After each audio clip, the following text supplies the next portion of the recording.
Motorcycles of today are the true marvels of engineering.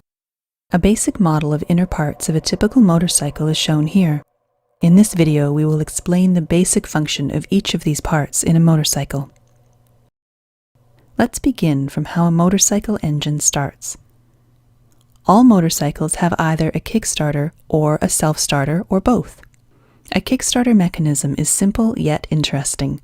As the kickstarter lever is descended, a helical spline forces the gear to slide and engage with a freewheeling gear on the main shaft. As the lever is descended further, the gear spins on its axis and transfers the power to the clutch hub. The clutch hub transfers the power to the crankshaft and eventually to the engine.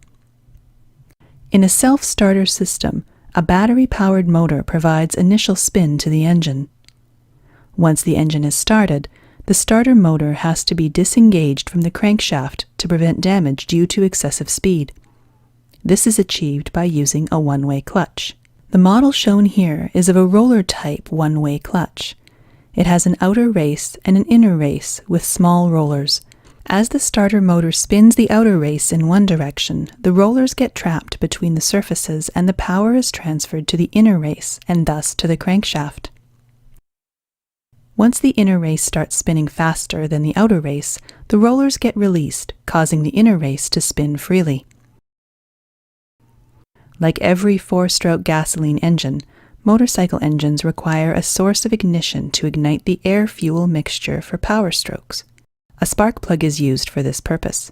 The spark plug requires voltage in excess of 20,000 volts to fire properly. In this particular model, the voltage is obtained from the stator of the motorcycle, although a 12-volt battery may be used for the same purpose. The stator is a stationary coil of wires. The flywheel of the motorcycle has a set of permanent magnets which revolves around the stator and produces alternating current in the coils. Each output from the stator has different purposes, as shown here.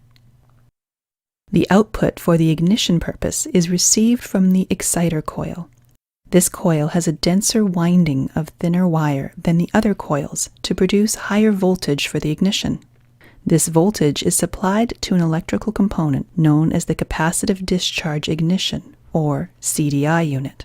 The connection for an AC CDI is shown here. The primary function of the CDI unit is to store electric charge and dump the stored charge when required. A capacitor inside the CDI unit stores the electric charge. Another component, known as a pickup coil, tells the CDI unit when to dump this charge. The pickup coil has a small magnet with a coil of wire around it. The flywheel has a small extrusion on its outer surface.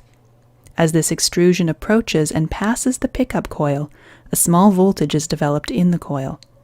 This voltage is supplied to the CDI unit, which closes an electronic switch known as a silicon-controlled rectifier, or SCR.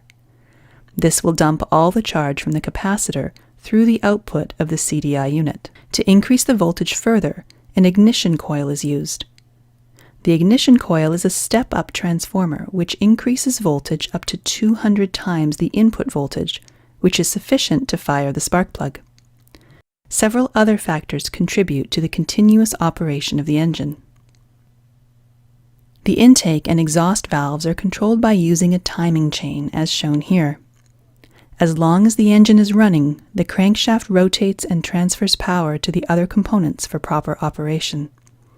Single-cylinder engines generally use a counterbalance to reduce the vibration caused by unbalanced forces. The clutch helps in smooth transfer of power from the crankshaft to the transmission system. The transmission system helps in altering the speed and torque as per our requirement.